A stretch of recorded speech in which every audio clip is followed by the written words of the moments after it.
बिस्मिल्लाहिर्रहमानिर्रहीम। अच्छा, this is और लास्ट सेशन। हम क्लास को वाइंड अप करेंगे, लेकिन इससे पहले जो है हम इस पेपर को डिस्कस करेंगे।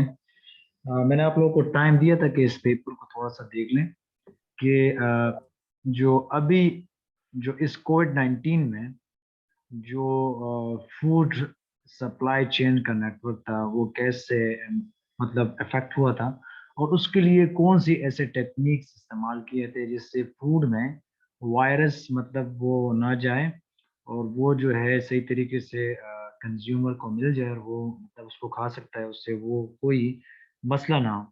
और उसमें जो आप देख सकते हैं, तो कोरोना वायरस ये कीवर्ड्स उसमें देख लें इस पेपर के।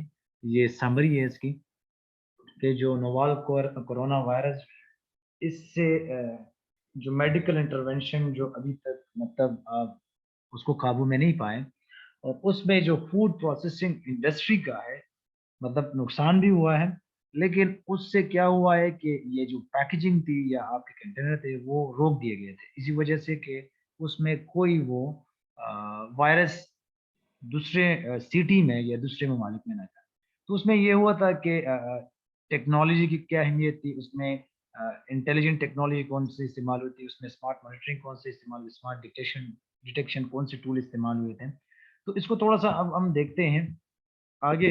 इंट्रोडक्शन में तो कोरोना वायरस के हवाले से थोड़ा सा डिस्कस किया है, ठीक है, कि उसमें मेडिकल फूड और जितने भी ग्रॉसरी आइटम्स थे किस तरह लॉकडाउन पीरियड में किस तरह लोगों को पहुंचाए थे। मैंने आपको रोबोटिक मिसाल भी दिया था कल क्लास में।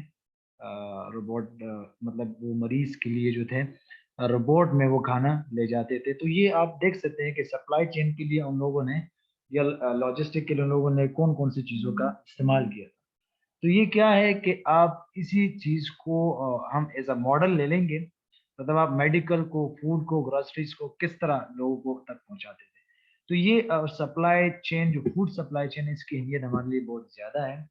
तो डब्ल्यूएचओ ने जब इसको कंसीडर किया कि ये ग्लोबल पैंडेमिक है, तो उसके हवाले से फिर लोगों ने स्टडी स्टार्ट की कि यार अब जो खाने को तो हम बंद नहीं कर सकते, मतलब आपको खाना पड़ेगा, आपको अगर काम करना है तो आपको खाना भी पड़ेगा। इसी तरह क्या है, अब फूड सप्लाई चेन क्या है कि आपके जितने भी, कि आप फूड को किस तरह लोगों तक पहुंचाते हैं, किसी के टेबल पे कैसे पहुंचाते हैं, उसके लिए आप क्या क्या करेंगे, आप फार्मिंग करेंगे, डिस्ट्रीब्यूशन करेंगे, रिटेलिंग करेंगे, उसको कंज्यूम करेंगे।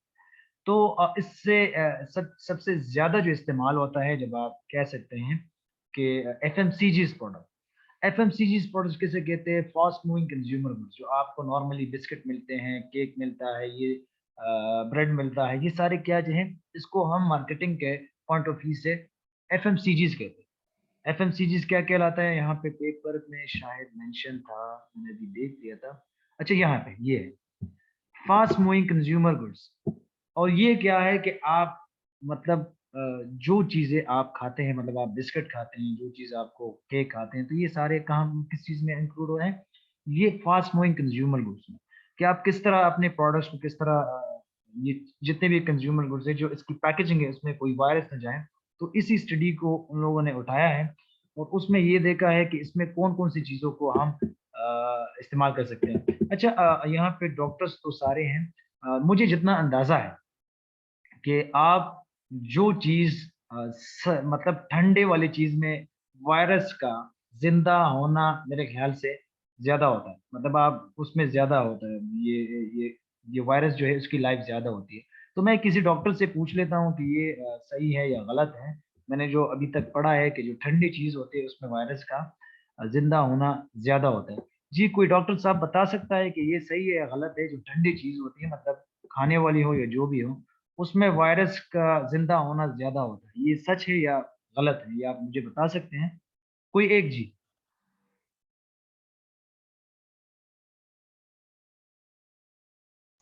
सर, वायरस की ये प्रॉपर्टी है कि वो मरता कभी भी नहीं है। आप उसको जलाए भी तो वो दोबारा जो है ना, वो जिंदा होता है। तो virus can not be killed as सच।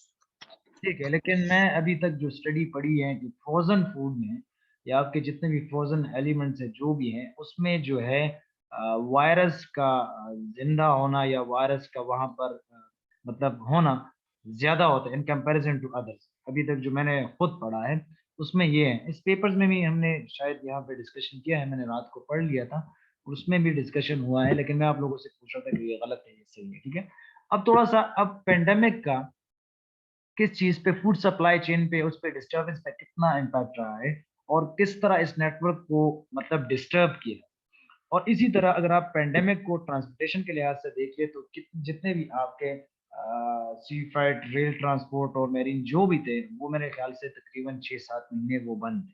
तो इस तरह इस पेपर्स में भी डिस्कशन किया है कि ट्रांसपोर्टेशन जो थे इश्यूज इसी को कोरोना वायरस की जो वजह से जो थी वो खराब हुई थी।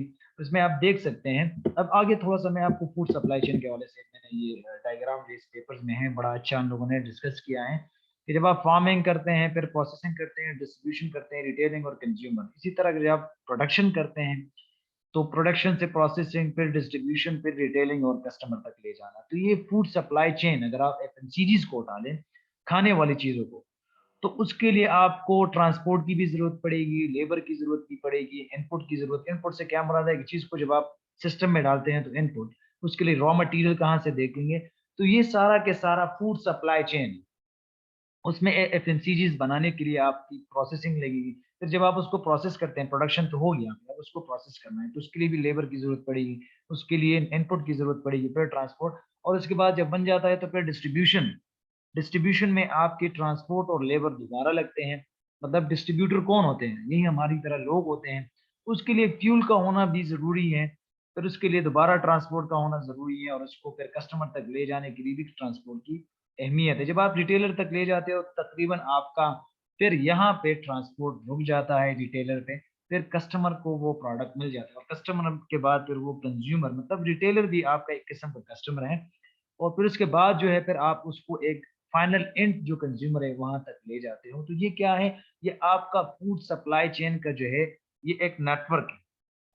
ये एक ऐसा नेटवर्क है जिसमें आप प्रोडक्शन, प्रोसेसिंग, ये आप सारा यहाँ पे देख सकते हो। इसी तरह इसमें आप मेडिकल चीजों, जो आपकी दवाई होती हैं, उसकी भी इसी तरह ट्रांसपोर्ट, इनपुट, लेबर, प्रोडक्शन, और फिर वो दवाई प्रोसेस करना, और फिर इसी तरह उसकी डिस्ट्रीब्यूशन करना। जितने भी आपको वो बैग वाले हजरात आते हैं, जब आप किसी डॉक्टर के पास देखते रहते हो कि यार ये हमारी मेडिसिन है, ये आप इसको रिकमेंड करें, मतलब आप अपने पेशेंट्स को ये दवाई रिकमेंड करें, तो ये क्या है? ये डिस्ट्रीब्यूशन वाले हैं कि आप किसी तरह आपके जहन में ये दवाई का वो नाम डालें और आप उसको उस पे जब वो उसके जहन में आ जाते हैं तो वो फिर पेशेंट को वही चीजें रिकमेंड करता है, ठीक है। तो इसमें 2-3 चीजें जो है मैं आपको बता दूंगा। 3.1 पे आ जाते हैं यहाँ पे, उसकी थोड़ी सी डिस्कशन यहाँ पे की है। अच्छा ये है। अच्छा, खाने की चीजों में अगर आप लोगों ने देखा हो जी, कोई डॉक्टर साहब मुझे बताएं ये मैप, मॉडिफाइड एटमॉस्फेयर पैकेजिंग, किसी को पता है एक्टिव पैकेजिंग? थोड़ा सा हमें बताएं जी। अच्छा, किसी डॉक्टर को मैं उठा ले उसका। जी डॉक्टर, डॉक्टर विकार साहब जी, आप बताएं। ये आप मैपिंग के हवाले से, मॉडिफाइड एटमॉस्फेयर पैकेजिंग, इसके हवाले से थोड़ा सा हमें बताएं, अगर आप लोगों ने अभी तक पढ़ा हो, क्योंकि इसके अंदर जो गैस की इनसाइड पैकेजिंग करते हैं और ये करते हैं, शायद आप लोगों को मुझसे ज्यादा जानकारी हो, क्योंकि दिस इज योर पेपर। ये जो फूड वाला सप्लाई चेन है, इसी तरह मैंने जो पहले आपके साथ medical papers, research papers share किए थे, तो उसके हवाले से आप लोग मुझे थोड़ा सा बताएं जी।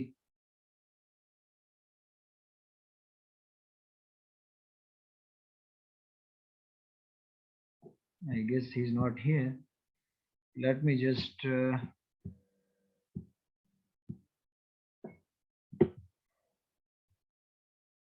जी डॉक्टर हसन मोहम्मद साहब जी, आप बताइए। सर इससे पहले तो मैपिंग को नहीं देखा था, नहीं इसी पेपर में इसको स्टडी किया है। अच्छा। मॉडिफाइड एटमॉस्फेयर पैकेजिंग, इसके अलावा जो कुछ चीज़ें होती हैं जो मतलब पेंडेमिक से पहले भी कुछ चीज़ें पैकेज फॉर्म में आती थी, जैसे कुछ स्वीट्स देख लें वो पैकेज फॉर्म में आती हैं, कुछ जो है कैंड मीट्स होते हैं, मतलब उसको कैन कैन में बंद किया होता है, जी। वो चीज़ें देखी हैं। उसके अलावा तो कोई स्पेसिफिक किया कहें कि पेंडेमिक से रिलेटेड चीज़ें अभी अच्छा, तक ये नहीं स्मार्ट सुनी पैकेजिंग हैं। टेक्नोलॉजी, वहीं से आप देख लें तो स्मार्ट पैकेजिंग टेक्नोलॉजी का मकसद यही है कि आप किसी तरह इसमें जो है आप वायरस से बचा सकते हैं। उसमें ऐसा गैस कंपोजिशन पैकेजिंग में डाल दिया जाता है जिससे वो खराब भी ना हो, जिसमें आप मेटाबॉलिक, ये माइक्रोबायल और इस तरह एंजाइमेटिक एक्टिविटीज जो उसमें होती हैं, तो ये सारा मैप टेक्नोलॉजी में आ जाती है। तो ये गैस कंपोजिशन किससे बना होता है, इसका जो शेल्फ लाइफ है उसमें क्या क्या चीजें होती हैं, मेटाबॉलिक, माइक्रोबायल और एंजाइमेटिक एक्टिविटीज।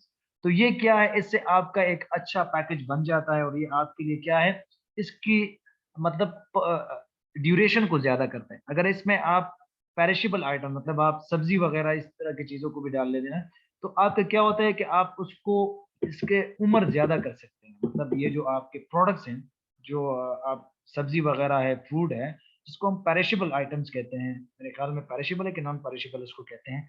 इसका क्या है कि उसको आप इसकी पैकेज जब बना लेते हैं तो उसका जो है आप ज्यादा देर तक इसको मतलब इस्तेमाल कर सकते हैं। तो इसी वजह से ये सबसे पहले आता है। इसके बाद जो है स्मार्ट फ्रीजिंग टेक्नोलॉजी। अब इस मैप में थोड़ी और चीजें भी हैं, मतलब इंटेलिजेंट टेक्नोलॉजी, जिसमें आपको केमिकल चेंजेस का बता देते हैं, माइक्रोबायल ग्रोथ का बता देते हैं, इस तरह आपके स्मार्ट लेवल्स के बारे में बताते हैं, उसमें जो सेंसर्स होते हैं, रेडियो फ्रिक्वेंसी के बारे में बता देता है, टेम्परेचर के बारे में, इंटीग्रेटर के बारे में, इस तरह टीटीआई जिसको कहते हैं।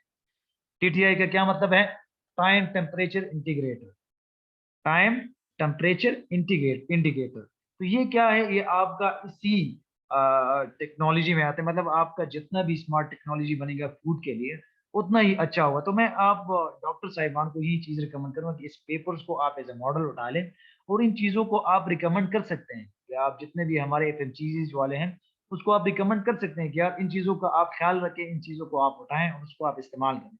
अच्छा, इसमें एक और चीज है, स्मार्ट फ्रीजिंग एंड थॉविंग टेक्नोलॉजी। अब ये क्या है कि इसमें आप क्या करते हैं कि फ्रोजन स्टोरेज, मतलब आप एक इस तरह के पैकेजेस बना लें जिसमें air blast, immersion, fluidise bed और इस तरह जो है मैं इन चीजों को थोड़ा नहीं समझ, लेकिन थोड़ा बहुत इसके बारे में मैंने जानकारी की है, तो इसका होना बहुत ज्यादा जरूरी है। और इसी तरह आप फ्रीजिंग यूज अल्ट्रासाउंड, कि अल्ट्रासाउंड हाई प्रेशर के बारे में आप उसको देख लें, इलेक्ट्रिक फील्ड के बारे में, और इसका जो टेम्परेचर है ये भी आप देख लें। और उसमें ये भी देख लें कि आप जितने भी रेडियो फ्रिक्वेंसी है उसमें, जब आप फ्रीजिंग एक चीज के बारे में डिटेक्शन करते हैं कि कितना ये फ्रीज है, तो वो चीज आप उसमें आप ऐड करो, मतलब उस पैकेज को इतना अच्छा करो कि आपको पता चल जाए कि यार ये चीज जो है सही है या गलत है, या खराब हुआ या सही है। तो मेरे हिसाब से, मेरे ख्याल में इसको आर्टिफिशियल इंटेलिजेंस का भी इसमें होना बहुत ज्यादा जरूरी है। ठीक है, तो ये फूड प्रोसेसिंग टेक्नोलॉजी के लिए ये पेपर है, और ये जी सर इसमें मैं एक एग्जांपल देना चाहता हूँ। जी जी जी ये आप जो ताजिकिस्तान से जो अंगूर आते हैं यहाँ पे पाकिस्तान में, उन पे मैंने सुना है कि उन पे वहाँ पे कोई स्प्रे करते हैं, जिसकी वजह से जो उसकी जो स्किन होती है ऊपर, छिलका जो होता है वो सख्त हो जाता है और अंगूर खराब नहीं होते। और अच्छा, वो फिर वहाँ पे रख के वो महीनों बाद जो है मतलब यहाँ पे पहुंच जाते हैं, लेकिन वो खराब नहीं होते। ठीक है, वेल डन। लेकिन आप मुझे ये बता सकते हैं कि वो जो स्प्रे ऊपर किए हैं उसका क्या नाम है, मतलब आप उसका मतलब अंदाजा लगा सकते हैं, क्योंकि ये चीजें जो है अपने एग्जैक्टली मुझे नहीं पता है कि उसका नाम क्या है। मैंने उसको मतलब अभी तक भी सर्च किया नहीं है कि वहाँ पे उस पे कौन सा मतलब वो करते हैं, लेकिन ये जरूर सुना है कि उसकी जो है ना वो, और चेक भी किया है कि उसकी जो ऊपर का जो छिलका होता है वो सख्त होता है। बिल्कुल। अच्छा, मैप टेक्नोलॉजी हवाले से उन लोगों ने बताया है कि इसकी शेल्फ लाइफ कितनी होती है।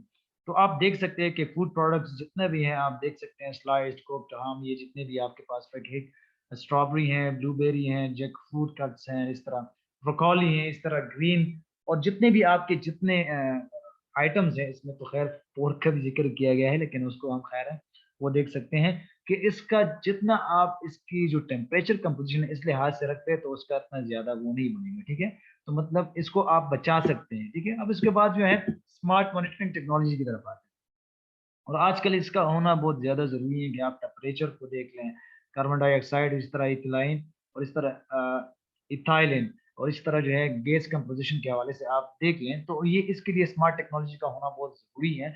तो ये फूड सप्लाई चेन के लिए एलिमेंट्स हैं, मतलब आप स्मार्ट टेक्नोलॉजी को भी उठाएं, मॉनिटरिंग टेक्नोलॉजी को भी उठाएं, उसमें कौन कौन सी एलिमेंट्स इस्तेमाल होते हैं उसको आप देख लें।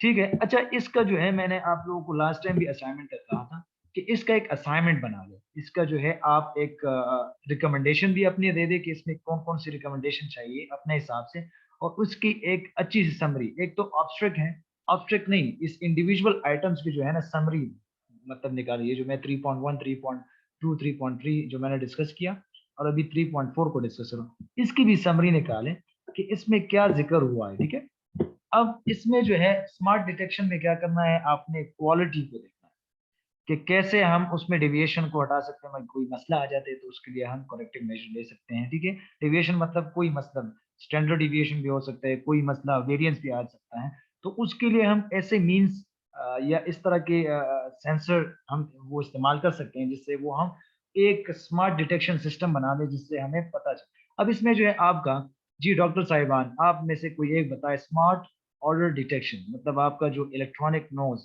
जी किसी को पता है इसके बारे में? जी डॉक्टर साहिबान कोई एक बताइए जी। स्मार्ट ऑर्डर डिटेक्शन, जी इसके बारे में पता है कि नहीं?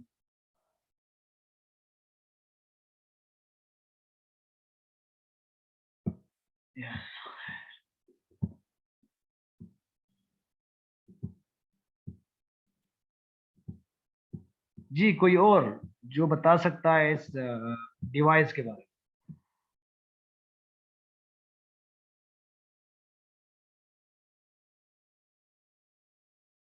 अच्छा ठीक है, मैं बता दूंगा कि ई नोज जो है इस, एक्चुअली सर जो जी जी ऑर्डर होता है, जो स्मेल होती है, जी जी, ये एक स्पेसिफिक केमिकल कंपोजिशन होती है। अच्छा एक स्पेसिफिक केमिकल कंपोजिशन होती है जो एक खास रिस्पांस ब्रेन में ट्रिगर करती है, जिससे इंसान को पता चलता है कि ये कौन सी स्मेल है। अच्छा अच्छा, तो यही दे मैं, were able to they were able to replicate दो सेंसरी सिस्टम्स, और इन्होंने एक बायोनिक सिस्टम ये चीज कह लें कि प्रोड्यूस किया कि ठीक है वो उसी जो मिक्स ऑफ गैसेस है या मिक्स ऑफ केमिकल्स है, अरोमा केमिकल्स या जिसको हम एरोमेटिक केमिकल्स कहते हैं, कि ठीक है, उसको डिटेक्ट कर सके केमिकल बेस पे, और फिर उसका एक कह लें कि विजुअल रिस्पॉन्स या एक ऑडिबल रिस्पॉन्स या कोई कोई ऐसा रिस्पॉन्स जिसको हम रीडेबल रिस्पॉन्स कह सकें, वो जनरेट करे। वो जस्ट उस केमिकल्स को रीड करता है और फिर उसका रिस्पॉन्स देता है। Very good very good. इसी तरह आपका फिर इलेक्ट्रॉनिक टंग भी है जिसको इसी तरह जिस तरह आपने वजाहत की थी उसको आप, Exactly, sir. Sense of taste and sense of smell is both based on chemical sensory systems. एक very specific set of chemical जो है तो वो टेस्ट भी जनरेट करते हैं, वो स्मेल भी जनरेट करते हैं। बिल्कुल ह्यूमन ब्रेन भी जो है तो उसको उसी तरह से रीड करता है। बिल्कुल, लेकिन ये है कि आप इस डिवाइस को इस तरह बना सकते हैं, तो इस डिवाइस को जब आप बना सकते हैं तो मेरे हिसाब से जो मैं खुद समझता हूँ इससे फिर आप कंट्रोल कर सकते हैं। मतलब आप फिर जरूरत नहीं है कि ये वायरस आपको मतलब वो कर सके ना, मतलब आपके लिए फिर ये इतना वो नहीं है, क्या कह सकते हैं, मतलब डेडली नहीं है। जब आप इस डिवाइसेस को इस्तेमाल करेंगे तो आपके लिए वो पॉसिबल बन जाता है। फिर आप एक चीज़ को टेस्ट जब करेंगे तो उस हिसाब से उस मशीन का इस्तेमाल करेंगे ना, ई टंग का इस्तेमाल करेंगे, इसी तरह स्मार्ट मॉइस्चर डिटेक्शन का इस्तेमाल करेंगे, तो इससे क्या होगा कि आप उससे बच सकते हैं। ठीक है ना? अब इस हवाले से अगर आप इसके बारे में बताएं तो अच्छा होगा। ये स्मार्ट जो नियर इंफ्रारेड और स्पेक्ट्रोस्कोपी हैं, अगर इसके बारे में अगर आप बता सकते हैं, क्योंकि ये मेडिकल इक्विपमेंट्स हैं तो इसके हवाले से कोई डॉक्टर ही बता सकता है जी।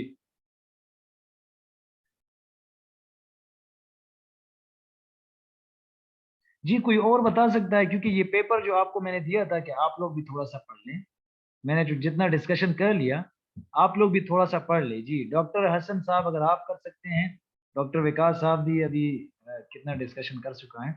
जी मिस मरीना या रिजवान साहब या शमसूर राहत साहब, कुछ आपके पास कुछ आइडिया है कि ये चीजें आप इस्तेमाल कर सकते हैं फ्रूट्स के लिए, क्योंकि ये जो फ्रूट अफगानिस्तान से आते हैं तो उसके लिए भी ये बहुत ज्यादा जरूरी है। आप लोगों ने शायद लास्ट लेक्चर में बताया था मुझे कि हमारे लिए मसला जो ओल्ड ट्रेडिशनल आपके ट्रक्स होते हैं उसमें हमारे लिए बड़े मसले होते हैं, तो उसके हवाले से आप लोग बताएं ना कि उसके लिए भी ये इस्तेमाल है ना, आप इसको इस्तेमाल कर सकते हैं जी।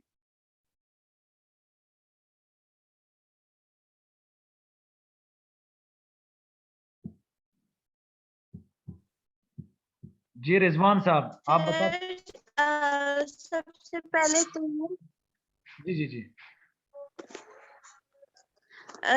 these all of these technologies are new for me. मतलब मुझे पहले इसका आइडिया नहीं था। जब हम इंजीनियरिंग में होते थे तो हम ज्यादातर ड्राई फ्रूट टेक्नोलॉजी पे काम करते थे, तो these are new for me, तो that's why I'll study it in detail। लेकिन अभी मेरा एक क्वेश्चन था, आपने बोला कि आपने कुछ recommendations देनी है ना, तो what do you expect कि हम किस टाइप की recommendations अपनी असाइनमेंट में दें? मतलब it should be related to the technology self, या फिर जो है वो ये recommendations जी से रिलेटेड होनी चाहिए? मतलब what are your expectations? Recommendation तो आपके अपने हिसाब से होती है कि आप कौन सा रिकमेंडेशन, इसमें जो कमी है उसको पूरा करने के लिए। फॉर एग्जांपल आपको एक नया डिवाइस इस तरह है कि इसके अलावा हम इस डिवाइस को इस्तेमाल कर सकते हैं, मतलब फूड सप्लाई चेन के लिए, मतलब जो आपको फूड सप्लाई चेन है उसको खराब करने से बचाए, क्योंकि ये मेरे ख्याल से अभी फिफ्थ वेरिएंट आ गया है साउथ अफ्रीका से। तो फिर मेरे हिसाब से यही यही होगा कि ऑनलाइन क्लासेस होगी, इस तरह जो है आपका जो है फूड आइटम इस तरह फिर से दोबारा इस पे जो है वही इफेक्ट आएगा। तो इसके लिए ये डिवाइसेस और जितने भी नया आपको, मतलब आपको रिकमेंडेड लगे कि यार ये चीज इसके बजाय इसको होना चाहिए, इलेक्ट्रॉनिक टंग की बजाय जो है ये वाला टंग होना चाहिए, तो मेरे हिसाब से मैं आपको कह रहा हूँ कि आप थोड़ा सा और स्टडी कर लें और पेपर्स देख लें इस हवाले से कि इसमें कौन सी रिकमेंडेशन का होना जरूरी है फूड सप्लाई चेन के, ठीक है ना? ओके, गॉट इट, अब समझ आ गई, थैंक यू। You're welcome। अच्छा, इसके अलावा जो है फिर आप ये है पर स्पेक्ट्रल इमेजिंग सिस्टम, जो इसको HIS टेक्नोलॉजी कहते हैं। इसमें क्या होता है कि आप जितने भी आपके कैमोमेट्रिक्स जितनी भी चीजें हैं, और उसमें आप स्पेशल डेटा होता है ना, उसमें जो आप सिग्नल की बात भी करते हैं, फिर उसमें आप एक्यूरेसी, आप इंफॉर्मेशन, फिर उसकी स्ट्रक्चर, कंपोजिशन, ये असल में आपका एक केमिस्ट्री चीज का जो है ना एलिमेंट है कि इसमें आप फिजियो केमिकल चीजों का आपको पता चल जाए, और आपको तेजी से भी पता चले, या आपको जो है, अब इसमें जो है ह्यूमन का डायरेक्ट इन्वॉल्व होना जो है बहुत ज्यादा जरूरी है, ताकि आपको पता चल जाए कि यार मुख्तलिफ चीजें कहाँ पर, आप इसको मटेरियल को कैसे हैंडल करें। अब इसमें अगर आप इसकी मिसाल ले लें तो उसमें सबसे ज्यादा जो है फूड और वेजिटेबल की हम बात ज्यादा करते हैं, फिर उसके बाद मीट और डायरी और एग्स की बात भी हम इसमें करते हैं। लेकिन ये टेक्नोलॉजी की अहमियत क्यों ज्यादा जरूरी है? ये इसलिए कि आजकल जो शायद आप लोग बाहर जा चुके होंगे, आप में से कुछ लोग बाहर जा चुके होंगे, वहां पर जो आपको मीट मिलता है तो पैकेजिंग में मिलता है, जिस तरह आप पाकिस्तान में वो लेते हैं तो वो आपको मतलब खुला मिल जाता है, मतलब आप ताज़ा जो है ना किसी गाय बैल को ज़बह किया होता है तो फिर आप वो ताज़ा गोश्त लेते हैं। वेयर जब आप फॉरेन की बात करते हैं तो वहां पर आपको पैकेजिंग में चीज मिल जाता है, तो उस पे वही चीज जो आप यहाँ पे देख सकते हैं, चाहे पाकिस्तान में भी आपको पैकेज मीट मिल जाता है? वो बहुत रेयर है, मैं आपको वही कह रहा हूँ जो नॉर्मल। रेयर है, बिल्कुल है जैसे मैंने आपको शुरू में कहा था ना कि पैकेज्ड फूड के हवाले से सबसे पहली मिसाल जो है कैंड मीट या कैंड चिकन या कैंड फिश की है, जी जी कि उसको कैन में बंद किया हुआ होता है। तो अब ये पाकिस्तान में भी शुरू हो चुका है, आपको प्री वो पैकेज्ड शुरू हो चुका है, लेकिन चिकन मैं या आपको कहता हूँ कि रेयर है, इतना ज्यादा नहीं है, क्योंकि आप नॉर्मली जाएं तो आपको वही शॉप पे ही मिल जाते हैं, मतलब गोश्त। तो आप अभी वो पैकेजिंग की तरफ जा रहे हैं, हम अभी इतना ज्यादा आम नहीं हुआ जितना आप कह रहे हैं, मतलब वो आप कह सकते हैं 5 to 10% अभी आम हुआ होगा, लेकिन 90% की मैं मेजोरिटी की बात कर रहा हूँ कि अभी तक वो इतना आम नहीं हुआ, ठीक है। अब इसमें दो तीन चीजें और भी हैं जिसको हमने देखना है, स्मार्ट विजन टेक्नोलॉजी जो एआई टेक्नोलॉजी है जी। एआई टेक्नोलॉजी असल में कंप्यूटर साइंस वाले अगर यहाँ पे हैं तो मेरे ख्याल में वो बता सकते हैं, लेकिन एआई टेक्नोलॉजी आपको हर चीज के बारे में, मतलब डिटेक्शन आपको देता है कि यार यहाँ पे क्या हो रहा है, और फिर उसमें जो है आपको बताया था कि यार इसमें कौन सी चीजें हैं, मतलब आपको पता चलेगा कि यार इसमें फूड प्रोडक्ट्स हैं, ये है वगैरह वगैरह है। इस तरह ये ई नोज ई टंग जो है आपका एआई टेक्नोलॉजी का ही हिस्सा है। इस तरह अगर आप कैमरे की डिटेक्शन देख लें, कैमरे की, तो वो भी एआई में आता है। Sir the assignment should be sent to your email. No, assignment मुझे प्रिंटेड फॉर्म में चाहिए, अगर आप मुझे यहाँ भिजवा सकते हैं ब्रेन्स, तो मैं अफगान स्टूडेंट्स को भी ये कह रहा हूँ कि मुझे असाइनमेंट जो है आप मुझे प्रिंटेड फॉर्म में, आप किसी दोस्त को बेशक कहें कि यार ये मेरा असाइनमेंट सबमिट कराएं, आप उसको जो असाइनमेंट पेज है उसको साइन करके उसकी प्रिंट निकाल के मुझे आप सबमिट कर सकते हैं, सबमिटेड बाय और सबमिटेड टू, इस तरह आप कर लें। मुझे ये ईमेल वाला नहीं चाहिए, मुझे प्रिंटेड चाहिए। आप दोस्त के थ्रू कर ले बेशक, मैं अफगान स्टूडेंट्स को भी कह रहा हूँ, ठीक है। आप दोस्त के थ्रू आप असाइनमेंट वो कर ले, खुद काम करें, और वो दोस्त के थ्रू जो है प्रिंटेड फॉर्म जो है मुझे ये सबमिट करना चाहिए, ठीक है। ये मुझे तकरीबन मैं आपको डेडलाइन दे दूंगा ग्रुप में, और कब तक करना है ये मैं आपको बता दूंगा, ठीक है। अच्छा, स्मार्ट विजन टेक्नोलॉजी के बारे में हम डिस्कशन कर रहे थे। तो कंप्यूटर विजन टेक्नोलॉजी जो एआई टेक्नोलॉजी है, जिसको हम आर्टिफिशियल इंटेलिजेंस कहते हैं, कि उसका आजकल बहुत ज्यादा ट्रेंड भी चलता है, और उसका जो है आप ज्यादा इस्तेमाल, क्योंकि ये जो ई नोज है, ई टंग है, ये आपका रियल मॉनिटरिंग आपको बताता है, रियल टाइम मॉनिटरिंग, और वही चीज जो है आपका एआई टेक्नोलॉजी में आ जाता है, मतलब आर्टिफिशियल इंटेलिजेंस में आ जाता है। तो इसके लिए जब वो आर्टिफिशियल इंटेलिजेंस की बात करते हैं, तो स्मार्ट टेक्नोलॉजीज, मतलब जिसमें आप ऑब्जेक्ट रिकग्निशन, मतलब आप फॉर एग्जांपल मैं आपको कहता हूँ कि यार आप किसी बाजार में जा रहे हैं, तो कोई कैमरा वहां पर लगा होगा, अगर उसमें कोई आर्टिफिशियल इंटेलिजेंस का वो होगा, अगर आप कोई छुरी या पिस्तौल निकालेंगे ना, तो फिर वो वहां पर वो अलार्म बजेगा। तो ये क्या है, ये आजकल ये मेरे ख्याल में मैंने थोड़ी कुछ एग्जांपल्स देखे हैं यूट्यूब पे। तो ये क्या है, ये भी आर्टिफिशियल इंटेलिजेंस टेक्नोलॉजी है, जिसमें आप किसी ऑब्जेक्ट को रिकॉग्नाइज कर सकते हैं, ठीक है। और वो भी किस वजह से, कंप्यूटर विजन टेक्नोलॉजी। तो वो कंप्यूटर विजन टेक्नोलॉजी उस चीज को डिटेक्ट कर रही है जी। कोई आप सवाल करें या आपके पास इंफॉर्मेशन है जी? सर इसमें हम एक एग्जांपल ले सकते हैं मेडिसिन की। जिस तरह हमारे साथ कुछ मेडिसिन होते हैं उसमें हम एक डिलिक्वेसेंट रखते हैं, मतलब वो मॉइस्चर को ऑब्जर्व करते हैं, मतलब to protect the medicine from जो प्रोडक्ट होते हैं उसकी जो क्वालिटी होती है खराब होती है सर। जी तो हम उस मेडिसिन में एक डिलिक्वेसेंट रखते हैं, एक ऐसी केमिकल होती है जो उस मॉइस्चर को ऑब्जर्व करती है, एंड हम जो मेडिसिन होती है वो मतलब सेफ होती है और उसकी क्वालिटी जो होती है वो बरकरार होती है। जी इस तरह सर इस पेपर में एक और भी एग्जांपल दिए जो मतलब जो प्रोडक्ट है जो हमारी जो फर्निशिंग प्रोडक्ट्स थे, मतलब जिस तरह जो सब्जियां वगैरह ये चीजें होती है ना सर, इसमें माइक्रो ऑर्गेनिज्म की ग्रोथ होती है सर।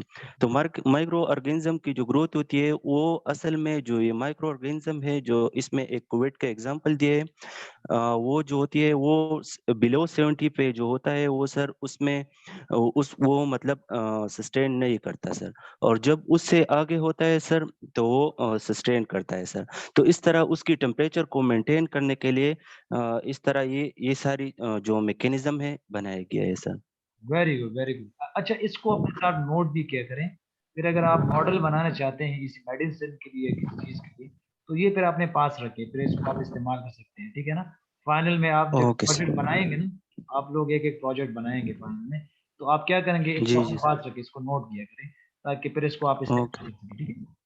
चले जी, okay sir. This was all about your research paper. फिर आप चाहें कर सकते हैं, इसमें कोई वो नहीं है कि आजकल क्या फ्रोजन श्रिम्प्स और चाइना में ये कितने डिफेक्ट, ये आप इसमें देख सकते हैं कि उसमें ये चीजें सस्पेक्ट थी कि यार इसमें कोरोना वायरस जा सकता है, तो उसको फिर यहाँ पे चैलेंज लिमिटेशन का पेपर के हवाले से बताया गया है।